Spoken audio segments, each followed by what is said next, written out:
Titik jenuh tertentu itu apa maksudnya? Kondisi udara yang di atas. Nah, berarti artinya awan itu adalah butiran-butiran air yang menggantung. Awan itu adalah butiran-butiran air yang menggantung. Dia skalanya sangat kecil sekali, mikro. Kalau mili masih terlihat, kalau ini mikro, lebih kecil. Perbedaannya, kalau misalkan kalau misalkan ini adalah air yang tergabung menjadi satu, sedangkan kalau misalkan butiran-butiran air, butiran-butiran uap air yang menggantung seperti kayak ini nih. Titik-titik dia tidak tergabung. Nah, sama hanya dengan awan. Atau analogi sederhana secara langsungnya, ketika kalian menemukan sebuah kabut, pernah ngerasain kabut? Nah, Pertanyaan saya, apakah kalian bisa melihat ada air di sana? tidak Tapi bisa merasakan basah. bisa. Itulah awan kurang lebihnya. Analogi sederhananya. Kita tidak bisa melihat ada air atau butiran air yang menggantung karena sangat mikro dan dia menggantung tidak tergabung sehingga ketika kita rasakan menjadi basah. Nah, kalau yang seperti ini kan tergabung. Kayak halnya mandi, kalau mandi kan langsung ditimpluk, langsung basah gitu kan, karena tergabung. Sedangkan kalau itu tidak.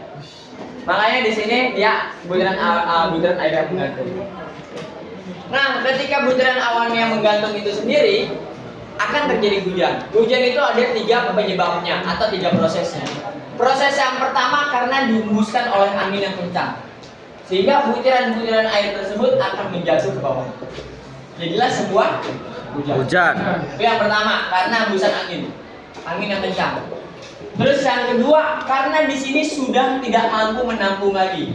Artinya yang tadinya skalanya adalah mikro, terus dia tergabung menjadi satu, menjadi berat, terus dia menjatuhkan dirinya dia sendiri karena berat itu sendiri dan juga tidak mampu menampungnya, sehingga dia akan menjatuhkan menjadi sebuah hujan. Yang kedua. Yang ketiga, karena adanya perbedaan tekanan suhu udara. Kalau misalkan di atas itu dingin, di bawah itu panas yang ekstrim, dia bisa turun ke bawah, gitu ya, bisa turun ke bawah. Nah, inilah terjadinya hujan itu sendiri. Ada 3 penyebab, karena angin, terus karena berat, dan juga karena perbedaan suhu udara yang ada di udara sana.